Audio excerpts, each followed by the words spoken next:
ओम शांति। स्वागत है आप सभी का बाप दादा की मदद की मीठी यादें कार्यक्रम में। हमारे साथ हैं आदरणीय बृजमोहन भाई साहब। भाई साहब, आपका स्वागत है। ओम शांति। ओम शांति भाई साहब। भाई साहब, बाबा का ये यज्ञ बहुत अनोखा है। इस यज्ञ की जो प्रैक्टिसेस हैं वो बहुत अनोखी है। हम बाबा का जो परिवार है वो भी बहुत अनोखा है, और गवर्नमेंट जो बाबा की पांडव गवर्नमेंट है, जो उसकी मर्यादा नियम है, वो इस दुनिया के रीति रिवाज से थोड़ी भिन्न है। इस कारण से आज भी कई बार ऐसा होता है कि लोग समझ नहीं पाते कि ब्रह्मा कुमारीज कैसे वर्क करती हैं, क्या है। क्या इस कारण से कभी भी हमें सरकार की तरफ से कोई चैलेंज आया, जैसे धार्मिक संस्थाओं के लिए, या इस प्रकार से कोई, क्या ऐसा कभी चैलेंज ये भी तो आया होगा? ऐसा है कि ये जो कायदे कानून है, लॉ एंड ऑर्डर की बातें हैं, ये बाकायदा तौर पर लिखत के रूप में लॉ बने, कानून बने, रूल्स बने और उसको समाज में लागू किया जाए, ये काफ़ी बाद की बातें हैं। पहले समय में एक प्रकार की, जिसको कहते हैं ना, एथिक्स होता था, कुछ मॉरल वैल्यूज़ होते थे, और जो उस समय तो राजाओं का ही राज्य होता था, तो राजा ही उन नियमों को समझे बांधते थे, और राजा के अंदर ही आपको पता है कि न्याय करने की शक्ति, पावर भी उसके पास ही होती थी जी। तो वो उसको कहते हैं, उनकी अपनी अपनी मर्यादाएं थी। सर्वश्रेष्ठ मर्यादाएं जब नई दुनिया थी सतयुग में, वहाँ कोई लिखित में कानून की ज़रूरत ही नहीं थी, और जितना कानून कम लिखा होता है उतना उसको लोग ज़्यादा फॉलो करते हैं जी। और लिख दो तो ऐसी कोई परफेक्ट भाषा तो होती नहीं, तो कुछ समय बाद उसमें कोई त्रुटि पाई जाएगी, फिर उसको अमेंड करेंगे, फिर उसके बाद भी फिर अमेंडमेंट को फिर अमेंड करेंगे। इस तरह से लॉ का सिस्टम चलता है। तो आज भी अगर आप देखें कि दुनिया के अंदर जो डेमोक्रेसीज़ हैं, उसमें इंग्लैंड जो है जी। बहुत प्रसिद्ध पुरानी डेमोक्रेसी है, और उसकी कॉन्स्टिट्यूशन लिखत है ही नहीं। और देशों की जैसे भारत है, आजकल कॉन्स्टिट्यूशन को सब मान के उसके अनुसार सब चलते हैं। सबसे ऊपर कॉन्स्टिट्यूशन, उसका कॉन्स्टिट्यूशन ही नहीं है लिखत में, लेकिन उसका अनरिटन कॉन्स्टिट्यूशन इतना शक्तिशाली है कि देखिए वो डेमोक्रेसी कितनी पुरानी है, और उससे कई देशों ने प्रेरणा ली है डेमोक्रेसी स्थापन करने की। जी। तो इसलिए ये बात है। अब जहाँ तक हम ब्रह्मा कुमारीज़ हैं, तो हम तो मर्यादाएं जिसको कहते हैं जी। और ये ही मर्यादाएं सतयुग और त्रेता में चलती हैं। त्रेता युग यानी दुनिया के 1/4 दुनिया का गोला जो है, सृष्टि चक्र पूरा होने पर त्रेता आता है, और उसके महाराजन को भी मर्यादा पुरुषोत्तम कहते हैं। राम जी को मर्यादा पुरुषोत्तम है, तो मर्यादाओं पर ही आधारित होता है। तो हमारा जो भी नियमावली है बहुत बड़ी संस्था है। आप सोचिए, मुझे याद है कि जब एक बात निकली थी कि हम अपने सारे देश विदेश के केंद्रों के लिए एक कॉमन कोड ऑफ कॉन्डक्ट या आचार संहिता बनाए। हमें तो ज़रूरत नहीं, हमारा तो यज्ञ ठीक चलता है, लेकिन कभी कोई मीडिया वाले, कोई गवर्नमेंट वाले पूछते हैं आपकी नियमावली कहाँ, तो हम कह देंगे ये तो ज़बानी चलता है, तो उनको समझ में नहीं आएगा, है ना। तो ज़बानी में ट्रस्ट बहुत होता है, एक दूसरे पर फेथ होता है, कॉपरेशन होता है, उसमें कुछ लिखना पड़ता ही नहीं। हर एक सेवाधारी है तो उसने सेवा ही करनी है, इसलिए उसमें ये सेट करना वो करना, हमारे यहाँ अपॉइंटमेंट भी नहीं होता। अपने आप अपनी कुशलता के अनुसार व्यक्ति अपने काम संभाल लेता, और ज़्यादातर सबको हर एक काम करने के लिए उसको शिक्षा मिलती है। तो ऐसी परिस्थिति में हम तो मर्यादाओं पर चलते हैं, लेकिन सरकार ने वैसे भी, सब दुनिया की सरकारों ने धार्मिक क्षेत्र जो है उसको छोड़ा हुआ है। ये धार्मिक क्षेत्र एक ऐसा है जो आस्था पर, जो निश्चय पर, विश्वास पर आधारित है।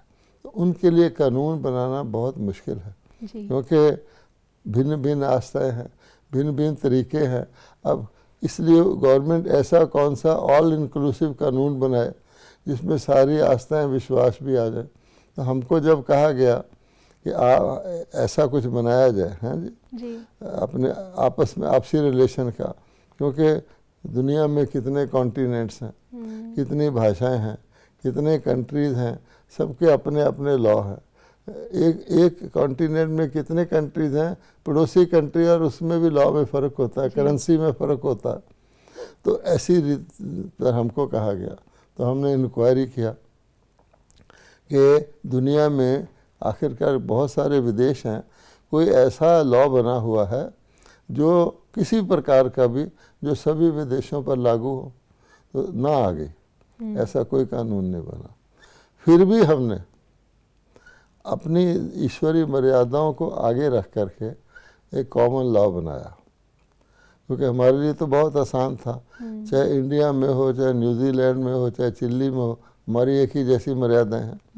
अच्छा, उसमें भाषा का तो सवाल ही नहीं। और आज की दुनिया में एक करेंसी नोट भी होगा, उसमें भारत की कितनी 13 या कितनी भाषाओं में लिखा जाता है 1 रुपया 1 रुपया 1 रुपया 1 रुपया।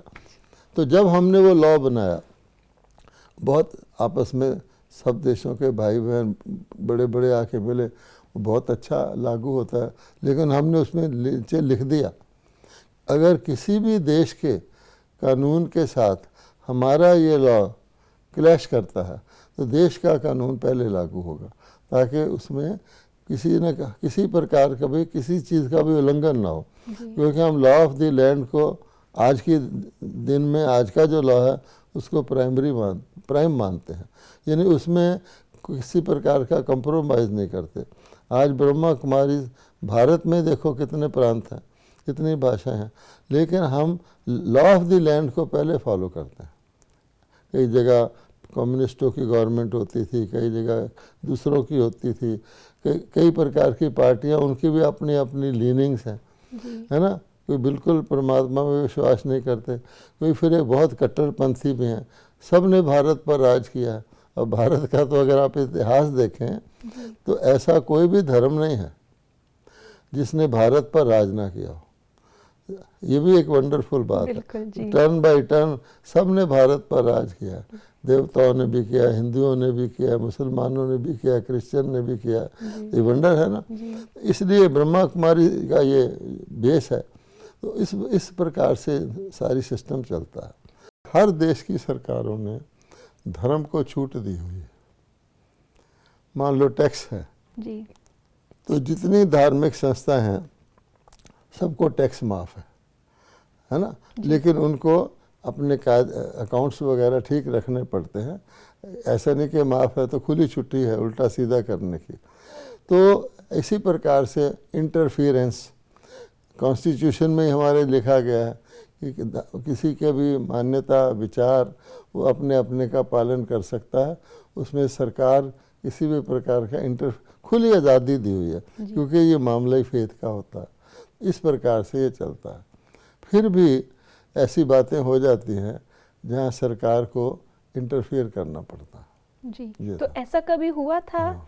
ऐसा याद आता है कि शायद यूपी में कभी एक बार ऐसा हुआ था, जो गवर्नर ने बहुत सख्ती बरती थी धार्मिक संस्थाओं के ऊपर। तो उसके बारे में कुछ बताएं, क्या कारण रहा उसका?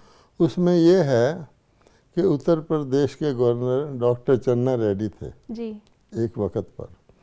और ये डॉक्टर चन्ना रेड्डी जो हैं ब्रह्मा कुमारी के साथ, तो मुझे याद है शायद 1960s में हमारा दिल्ली में साउथ एक्सटेंशन में म्यूज़ियम बना था। साउथ एक्सटेंशन बहुत एडवांस्ड इलाका है, और उसमें उस समय ये मिनिस्टर ऑफ हेल्थ होते थे। तो ये आए थे म्यूज़ियम की ओपनिंग करने, और ये अपने कच्छ में एक छोटा सा डंडा होता है ना, वो हमेशा रखते थे। अच्छा। मुझे याद है कि वो उसी प्रकार से आए थे, और एक बहन थी उसने उनको समझाया था। और हमारी संस्था के साथ तो वो तब से लेकर टिल हिज एंड वो जुड़े रहे हैं, और भिन्न भिन्न कैपेसिटीज़ में जुड़े रहे हैं साकार के टाइम से। और वो बहुत सारे जो थे ना हमारे प्रांतों में भिन्न भिन्न पोस्ट पर रहे हैं, बहुत सारे प्रांतों में गवर्नर रहे हैं, चेन्नई जो मद्रास है वहाँ भी वो गवर्नर रहे हैं। तो अपने असूल के वो बहुत पक्के थे और खाने पीने में सात्विक थे। कहीं उसको उनको भोजन पर भी बुलाया जाए तो भोजन स्वीकार कर लेते थे, लेकिन अपना चावल वगैरह अलग से लाते थे, एंड में वो ज़रूर खाते थे। अच्छा। ऐसा हमने उनको देखा, लेकिन असूल के बहुत पक्के थे। मुझे याद है जब वो राजस्थान के गवर्नर थे, 2 बारी बने हैं वो राजस्थान के गवर्नर। तो जब माउंट आबू आए थे तो बाबा के आगमन था उस समय, आगे आगे बैठे थे। तो हमारे किसी भाई ने कहा पीछे मुड़कर देखिए। तो पीछे तो हमारा हॉल हज़ारों भाई बहनों से भरा पड़ा था, उन पर बहुत प्रभाव पड़ा। जी। और उसके बाद जब उन्होंने स्पीच की तो कहा कि मैं ऐसा व्यक्ति हूँ जो अगले दरवाजे से आता हूँ, फ्रंट डोर से आता हूँ। कई लोग धार्मिक नेता धार्मिक संस्थाओं में आते हैं, बैक डोर से आते हैं। कहता वो चाहते हैं कि किसी को पता न लगे मैं इस संस्था में आया हूँ, लेकिन मैं इस तरह का व्यक्ति नहीं हूँ। ये एक मैं उनकी बात सुना रहा हूँ। तो उन्होंने वास्तव में हमारे विद्यालय को एंड में बहुत हेल्प किया। हमने जो जिसको हम ज्ञान सरोवर कहते हैं माउंट आबू में, उसकी ज़मीन को हमने लिया था, गवर्नमेंट ने एक्वायर कर लिया। उससे फिर डी-एक्वायर कराकर चन्ना रेड्डी जी गवर्नर थे और उस समय गवर्नर रूल हो गया पर चांस, नहीं तो चीफ मिनिस्टर का रूल होता। तो उन्होंने अपनी पावर से वो हमको दोबारा दिलवाई थी। बहुत सारी बातें हैं। तो उस वक़्त वो उत्तर प्रदेश के गवर्नर थे और ब्रह्मा कुमारी से भी उनका नॉर्मल अच्छा संबंध था। तो हुआ ये था कि उत्तर प्रदेश आप जानते हैं तीर्थों की नगरी है जी। अनेक तीर्थ हैं, अनेक वहाँ मठ आदि हैं, मठ पंथ बहुत सारे हैं। हाँ। तो जहाँ तक मुझे याद है बनारस के किसी मठाधीश ने, बड़े वहाँ अनेक एस्टेब्लिश्ड मठ हैं। कुंभ का मेला जब लगता है तो उसकी प्रोटोकॉल होता है कि इस मठाधीश को आगे जाना है, इसको बहुत है जी। और खूब तीर्थों की नगरी है। तो बनारस के किसी मठाधीश ने, उसके बेटे की शादी थी, उसने बहुत मशहूर था, उन्होंने इस गवर्नर जी को कहा कि आप हमारी शादी में पधारिए। तो वो चले गए। अच्छा, अब जब वो वहाँ गए तो उन्होंने क्या देखा, उस मठाधीश ने इतनी लेविश, इतनी एक्स्ट्रावेगेंट शादी करी कि जैसे होता है ना धन लुटाते हैं। बाबा हमें बताया करते थे, एक प्रिंस इंडिया का विदेश गया था और उसके बाप का जितना धन था वो पार्टीज में सोने के फूल बनवा के ऐसे डाला करता था। इस प्रकार का कुछ हुआ होगा, बहुत ज़्यादा लेविश खर्चा किया उसने। तो चन्ना रेड्डी जी के मन में आया कि धार्मिक संस्थाएं जो हैं इन पर कुछ कंट्रोल होना चाहिए। गरीबों को खाना नहीं मिलता, हम लोग टैक्स लगाते हैं, और ये देखिए मठाधीश, एक मठाधीश ऐसा है तो बाकियों के पास क्या होगा। उन्होंने लखनऊ आके मन में धार लिया कि कुछ कंट्रोल होना चाहिए, और भी उनको मिलाया गया पुजारियों से आदि, आरती तो उतरवा देते हैं बड़े लोगों की, आई डोंट नो। अब उन्होंने सोचा कि पहली बात यह है कि इनकी एसेट्स को, क्या क्या इनके पास है, धन है, सोना है, मूर्तियां हैं, ये सारी एसेट्स की डिटेल मांगनी चाहिए धार्मिक संस्थाओं से, ताकि पता लगे, रिकॉर्डेड हो, उसके बाद उसके ऊपर कंट्रोल किया जाएगा। और इसी प्रकार से उन्होंने कहा, देखा कि कई व्यक्ति अनपढ़ हैं लेकिन वो पुजारी बने हुए हैं, क्योंकि वो सारी उनकी जो फंक्शन था उसमें हज़ारों लोग आए हुए थे, तरह तरह के, वो देख रहे थे, वाच कर रहे थे जी। तो उन्होंने सोचा कि पुजारियों आदि की भी कोई क्वालिफिकेशन हो, कुछ पढ़े लिखे हों, उनके कुछ ग्रेड्स हों, और उनका बाकायदा तौर पे स्केल हो, उनको कैसे तनख्वाह मिलनी है, इस तरह के रेगुलेशन का उन्होंने एक ऑर्डिनेंस बनाया। और उन दिनों जो था एमरजेंसी थी, इंदिरा गांधी जी ने एमरजेंसी लगवाई हुई थी सारे देश में। तो एमरजेंसी में क्या होता है कि नॉर्मल लॉ तो सस्पेंड हो जाता है, तो प्राइम मिनिस्टर ऑर्डिनेंस प्रेसिडेंट से पास करा के कोई भी लॉ लागू कर सकता है सारे देश में, और उसके अगेंस्ट सुनवाई भी नहीं होती एमरजेंसी के अंदर। तो उन्होंने सोचा कि एमरजेंसी है, प्राइम मिनिस्टर ने मुझे अपॉइंट किया हुआ है, तो मैं क्यों ना जा कर के ये काम करूं। तो भाई साहब फिर उस जगह जाने का उन पे उल्टा प्रभाव पड़ गया और उन्होंने ये पूरा प्लानिंग कर ली। उल्टा नहीं, मतलब उनका जो प्रभाव पड़ा किसी भी व्यक्ति पर पड़ सकता है जी। अगर कोई व्यक्ति बहुत ज़्यादा इस प्रकार का शो करेगा, अपना धन लुटाएगा जो जायज़ नहीं है। आखिर मंदिरों का धन के लिए ट्रस्ट बने हुए हैं, बड़े बड़े सिस्टम बने हुए हैं कि मंदिरों में तो बहुत धन आता है, तो वो लोग कॉलेज खोलते हैं, वो कई मंदिरों के सैकड़ों कॉलेज हैं, हॉस्पिटल खोलते हैं, कोई सोशल सर्विस करते हैं, ऐसा होता। और वैसे भी ये धन इस प्रकार से शादी पे लुटाने लायक तो होता भी नहीं है ना, तो ये किसी पर्पस के लिए होता है ना। तो एक व्यक्ति उस धन को ट्रस्ट ना मान के अपना मान ले और उसको इस प्रकार से लुटाए तो हर एक का ख्याल चलता है। तो वो तो गवर्नर थे, उन्होंने सोचा हम इसको रेगुलेट करें। तो क्या वो ऑर्डिनेंस ब्रह्मा कुमारीज पे भी लागू हुआ? नहीं, ऑर्डिनेंस उन्होंने बनाया जी। और जब बनाया तो मीडिया में आ गया, अब ऐसे होगा ऐसे होगा, पुजारियों को पढ़े लिखे होना पड़ेगा आदि जो भी था, कुछ न्यूज़ उसकी आ गई। तो सारे धार्मिक दुनिया में खलबली मच गई। तो बहुत से धर्म वाले जो थे वो लखनऊ में वो रहते थे, तो आके उनको मिले, लेकिन और ब्रह्मा कुमारीज भी उसको जानती थी। तो ब्रह्मा कुमारीज के भी अपने नियम हैं, इस प्रकार के सख्त सरकारी नियम लागू नहीं होते। एक व्यक्ति एमए पढ़ा हो या बीए वही आकर के किसी चीज़ को संभाल सकता है। ये तो फेथ की बात है। फेथ वाले तो पढ़ाई छोड़कर फेथ में आ जाते हैं, जॉब छोड़कर फेथ में आ जाते हैं। ब्रह्मा कुमारी में तो बहुत सारे लोग हैं, मैं भी अपना जॉब छोड़ के इसमें फुल टाइम लगा हूँ। तो इसलिए कोई गिने इसमें वो चाहिए होता है, ऐसा होता ही नहीं। मुझे अच्छी तरह याद है, एक हमारा भाई था, वो अपना जीवन आश्रम में बिताना चाहता था। तो दादी जी ने कहा कि भाई तुम तो पढ़े लिखे हो, कुछ काम कर लो। उसने अपने सारे सर्टिफिकेट दादी जी के आगे ही फाड़ दिए, कहते ये लीजिए, और वो झाड़ू तक लगाता रहा। मेरे पास भेजा गया था तो मुझे बड़ी लज्जा आती थी कि पढ़ा लिखा भाई है, मैं उससे नहीं लगवाता था। लेबर संभालेगा, मतलब यहाँ तो निर्माण का काम करती है, तो और तरह के नियम हैं। तो ब्रह्मा कुमारीज का ग्रुप भी उनसे मिलने गया, तो उन्होंने, क्योंकि वो अपनी बात पे पक्के थे, तो उन्होंने शिष्टाचार तौर पर सबसे मिल लिया, लेकिन अपने कानून को बदलने का उन्होंने बिल्कुल नहीं सोचा। अच्छा, अब हमारी माउंट आबू में मीटिंग हुई। हमारे तो हज़ारों सेवा केंद्र हैं, मठ पंथ तो दो चार उनके स्थान होते हैं, कईयों का तो एक ही होता है।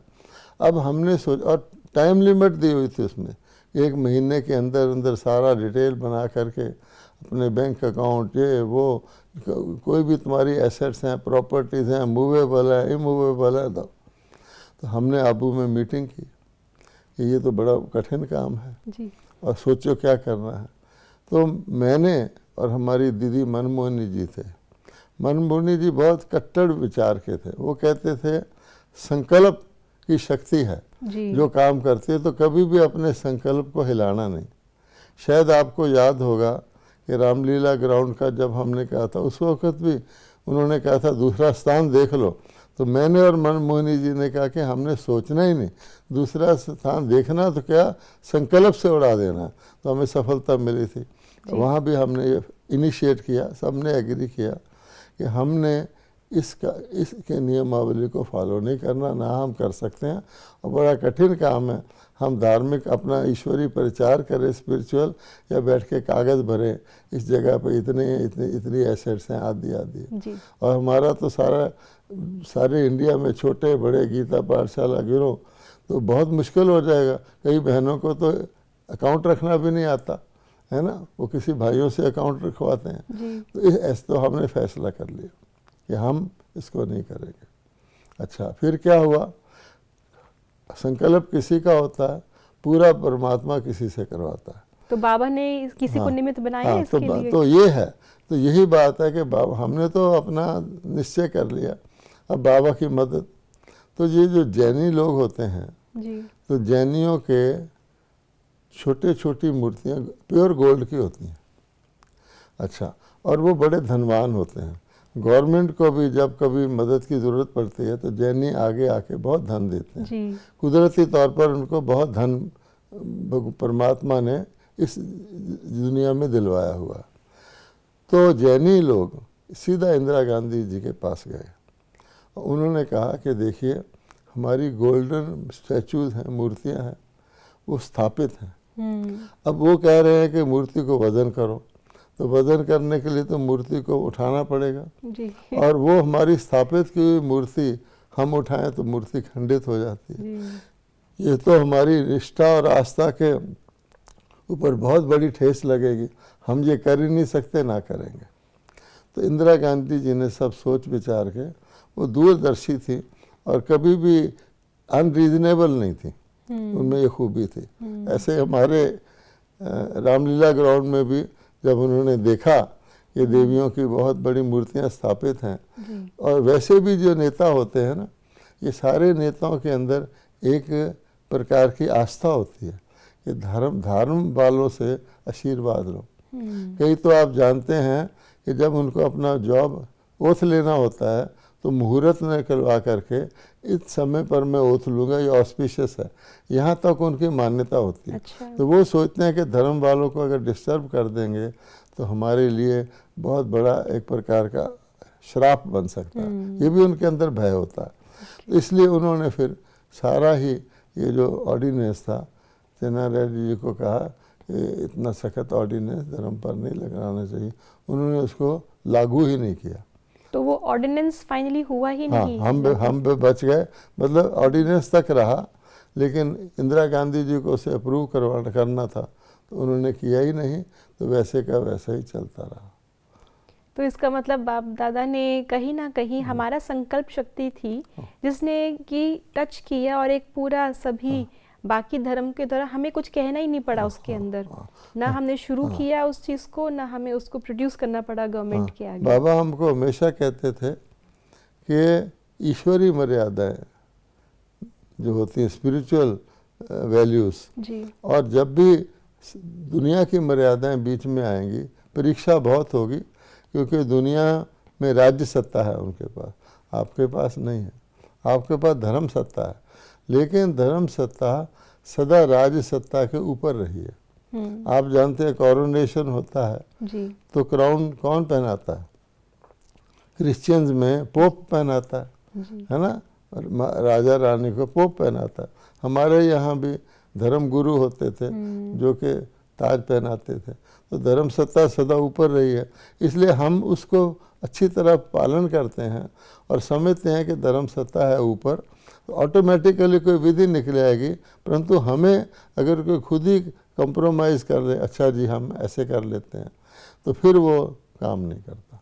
तो सत्ता मैंने होता है शक्ति, तो धर्म है, धर्म सत्ता साथ होगी तब वो काम करेगा। देखेंगे न राज सत्ता है न धर्म सत्ता है, राज्य है, सरकार है, सत्ता नहीं है, और बिल्कुल फ्रीडम तो है ही नहीं। पार्लियामेंट के अंदर पोजीशन और अपोजिशन, आप राज्य कर रहे हैं, आपके सामने आपका अपोजिशन बैठा है, ऐसा कभी हुआ है? इसका मतलब ये है, आज तो उसको जस्टिफाई करते हैं किसी तरीके से, प्रजा का प्रजा पर राज्य कहते हैं, हर एक को बराबर अधिकार है, आदि आदि। लेकिन देखा जाए तो अपोजिशन तो उसमें कदम नहीं रखना चाहिए, आपकी राज सत्ता चल रही है। लेकिन आज ऐसी पद्धति बन गई है, इसको हम इम्पोर्टेंट समझते हैं और कहते हैं कहीं अपोजिशन ना हो तो लोग जो है, जो सत्ता वाले हैं, वो बहुत अन्याय कर देंगे, ऐसा भाव रखा जाता है। ये अपोजिशन ही है जो सत्ता वालों को विद इन लिमिट्स रखती है जी। आज की स्थिति में ये भी ठीक है। तो ये सब बाप दादा जो है वो कहीं ना कहीं ज्ञान से, और जो नई दुनिया में ये सब ठीक करने के लिए ही बाबा ये ज्ञान दे रहे हैं। तो इस पूरे के पूरे इंसिडेंट हुआ, इसमें आपको बाप दादा की मदद, एक तो ये था कि बाप दादा ने किसी को निमित्त बनाया और उन्होंने जाकर के गवर्नमेंट के आगे अपनी बात रखी, जो कि वो चीज़ इम्प्लीमेंट ही नहीं हो पाई, जिससे कि हमें इतना ज़्यादा रीवर्क करना पड़ता और बाकी सारी प्रॉब्लम्स आती। लेकिन उसके अलावा कहीं ना कहीं चन्ना रेड्डी जी भी सेंसिटाइज्ड सोल थे, जो बाप दादा के मिले भी थे और माउंट आबू आए, धार्मिक थे, प्रिंसिपल्स के व्यक्ति थे। इस पूरे इंसिडेंट से वह सब आपको बाबा की मदद कैसे कैसे महसूस हुई? देखिए, ऐसा है, कोई भी व्यक्ति कितना भी अच्छा हो, और अच्छे का ये गुण होता है कि उससे बुराई, अच्छी जगह पर बुराई नहीं देखी जाती जी। तो खास तौर पर धार्मिक क्षेत्र में, जिसमें सारे भारत की इतनी आस्था है। आप जानते हैं कि हमारे भारत में तो नदियों के नाम भी देवियों पर हैं जी। इतना नदियों के जल का भी मान है और भावना का भगवान फल देता है। वरना नदी के जल से शरीर धुल सकता है, आत्मा तो नहीं धुल सकती।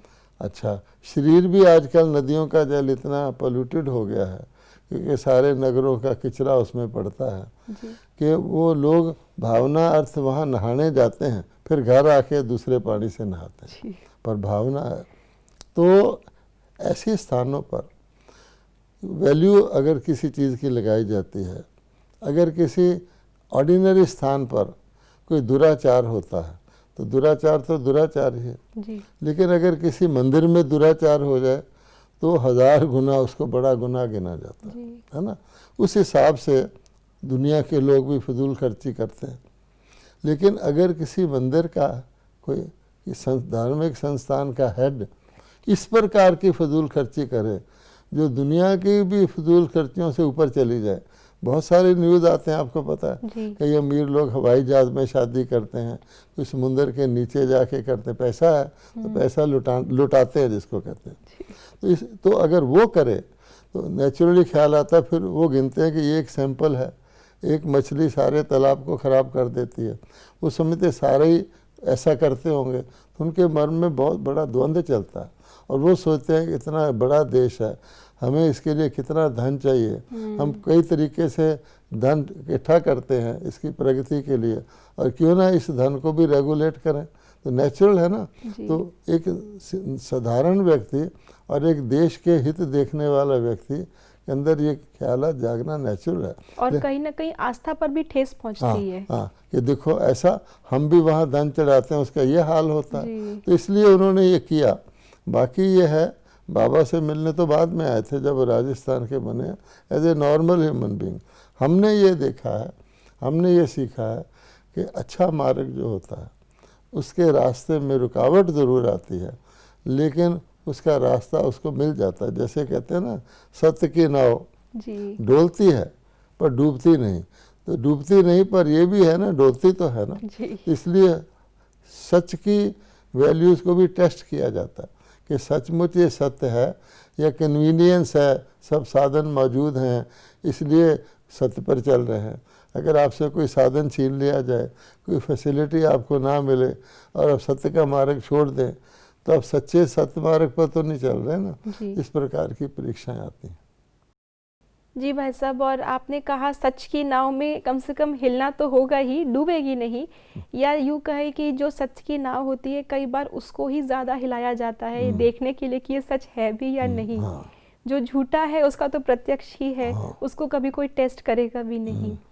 तो भाई साहब, हमने आपके आज के इस मदद की जो आपने हमें बात बताई बाप दादा की, कहीं ना कहीं ये बात मन में आती है कि बाप दादा ने हमें जो एक ईश्वरीय नियम बना के दिया है, मर्यादा बना के दी है, कभी भी उसके कारण से हमें दुनिया के सामने नीचा नहीं होना पड़ेगा, क्योंकि वो ईश्वरीय मर्यादाओं में त्याग है, उन ईश्वरीय मर्यादाओं के अंदर स्पष्टता है, मन वचन कर्म की शुद्धि है। और हमें बाप दादा ने हर विकार को त्यागने की जो बात कही है, जिसको दुनिया में भी भले वो फंसे हुए हैं लेकिन मानते गलत वो भी हैं उस चीज़ को।